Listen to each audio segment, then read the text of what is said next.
এই মুহূর্তে চট্টগ্রাম বিশ্ববিদ্যালয়ে আছেন আমাদের প্রতিনিধি মনিরুল ইসলাম পারভেজ। বিস্তারিত জানতে আমরা যুক্ত হচ্ছি তার সঙ্গে। মনিরুল, এখন পর্যন্ত চট্টগ্রামে আসলে আবহাওয়ার কি অবস্থা, বৃষ্টি কিছুটা কমেছে কিনা, এবং শিক্ষকরা যে আন্দোলন করছেন তাদের উপস্থিতিও জানতে চাচ্ছি, শিক্ষার্থীরা এসছেন কিনা আসলে ক্যাম্পাসে, সে প্রসঙ্গেও নিশ্চয়ই জানাবেন। ধন্যবাদ আপনাকে। সারা দেশের মতো চট্টগ্রামও একই চিত্র রয়েছে। চট্টগ্রাম বিশ্ববিদ্যালয়ে আমরা দেখেছি সকাল থেকে গড়ি গড়ি বৃষ্টি উপেক্ষা করে এখানে সবাই এসেছেন। ছাত্রছাত্রীরা এসে খবর নিচ্ছেন যে ক্লাস পরীক্ষা এবং ক্লাস চলবে কিনা।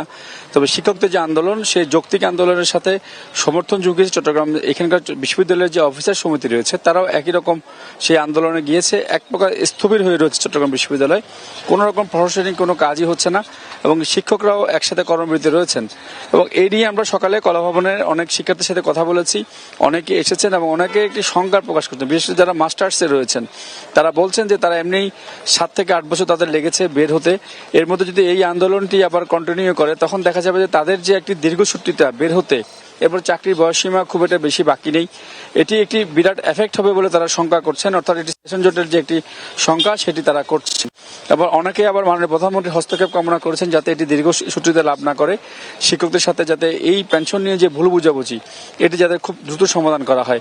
আর আরেকটা জিনিস এখানকার শিক্ষকরা বলছেন যে এই প্রত্যয় পেনশন যে স্কিমটি রয়েছে এটি যদি সবাইকে একসাথে নিয়ে এই কাজটি করতে হয়, যেমন আগে বলেছিল যারা পেনশনের বাইরে তাদের জন্য এই প্রত্যয় স্কিম, এখন আবার বলা হচ্ছে এখানে যারা রয়েছেন তারা এই পেনশন স্কিমের আওতায়। এটা নিয়ে একটা ভুল বুঝাবুঝি হচ্ছে এবং এটি একটু ক্লিয়ার করার অনেকে দাবি করেছেন এবং ফেডারেশনের সাথে কথাবার্তা বলে যদি একটি সিদ্ধান্তে আসতে পারে তাহলে হয়তো চট্টগ্রাম বিশ্ববিদ্যালয় সহ অন্যান্য যে বিশ্ববিদ্যালয় রয়েছে সেগুলো হয়তো একটি খুব দ্রুত এটি সমাধানের একটি পথ খুঁজে পাবে।